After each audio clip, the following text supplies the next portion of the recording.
रामकथा में महाबली हनुमान एक ऐसे पात्र हैं जो तमाम ऐसे गुणों की खान हैं जिन्हें अपनाते ही व्यक्ति कठिन से कठिन लक्ष्य को भी आसानी से प्राप्त कर लेता है। हिंदू मान्यता के अनुसार पवन पुत्र हनुमान एक ऐसे देवता हैं जो सबसे ज्यादा पूजे जाते हैं। शायद यही कारण है कि सभी संकटों से रक्षा और मनचाहा वरदान देने वाले मंगलमूर्ति हनुमान जी की प्रतिमा आपको पूर्व से लेकर पश्चिम तक और उत्तर से लेकर दक्षिण तक तमाम मंदिरों में देखने को मिल जाएगी।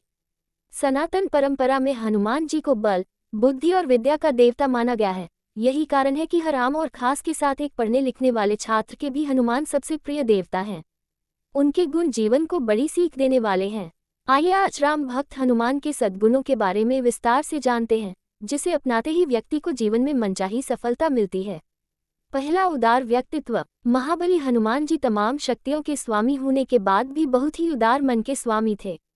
जब वे लंका के राजा रावण के सामने जाते हैं तो वहां पर वे स्वयं को शक्ति का पुंज न बताकर भगवान राम का दूत बताते हुए वहां पर उनके नाम की मर्यादा को बनाए रखते हैं, जबकि रामकथा में अंगद ऐसा कर पाने में असमर्थ रहते हैं। दूसरा, जिज्ञासु मन। हनुमान जी के तमाम गुणों में उनका जिज्ञासु होना उनकी प्रसिद्धि का एक बड़ा कारण रहा। ज्ञान को अर्जित करने लिए जब वे भगवान सूर्य के पास जाते हैं तो सूर्यदेव ने इसे असंभव बताते हुए कहा कि मैं निरंतर चलता रहता हूँ, इसलिए तुम ज्ञान नहीं अर्जित कर सकते। इस पर हनुमान जी ने उन्हें आश्वासन दिया कि आप इसकी चिंता न करें, आप जब मुझे शिक्षा देंगे मेरा मुख आपके मुख के सामने ही रहेगा। इस प्रकार उन्होंने लगातार सूर्यदेव के साथ चलते हुए ज्ञान प्राप्त किया। तीसरा, समर्पण की भावना। रामभक्त हनुमान के जीवन से हमें अपने कार्य या फिर कहें लक्ष्य के प्रति समर्पण होने की सीख मिलती है। हनुमान जी अपने पूरे जीवन में भगवान राम के हर आदेश का पालन करते हुए उसे सफल तरीके से सिद्ध किया, लेकिन कभी भी उसका खुद श्रेय नहीं लिया। उन्होंने अपने सभी कार्यों का श्रेय प्रभु श्री राम को ही दिया। चौथा, लक्ष्य प्राप्ति तक आराम नहीं।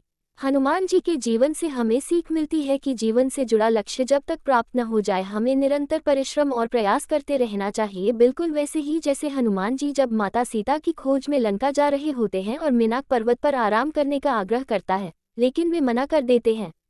वे इस बात पर अडिग रहते हुए कहते हैं कि राम काज कीन्हे बिना मोहि कहाँ विश्राम। पांचवा, बल और बुद्धि का सदुपयोग। हनुमान जी ने जीवन में अपनी सभी शक्तियों और बुद्धि का हमेशा सदुपयोग किया। उन्हें जब जरूरत पड़ी तो उन्होंने अपने आप को छोटे स्वरूप में बदल लिया और सुरसा के मुंह के भीतर जाकर बाहर निकल आए और आवश्यकता पड़ने पर उन्होंने पूंछ को बढ़ाकर पूरी लंका को भस्म कर दिया।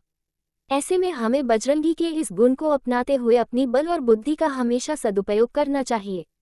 इस प्रकार हम बजरंगबली के इन गुणों को अपने जीवन में अपनाकर जीवन को सफल बना सकते हैं। प्रेम से बोलिए संकट मोचन बजरंगबली की जय।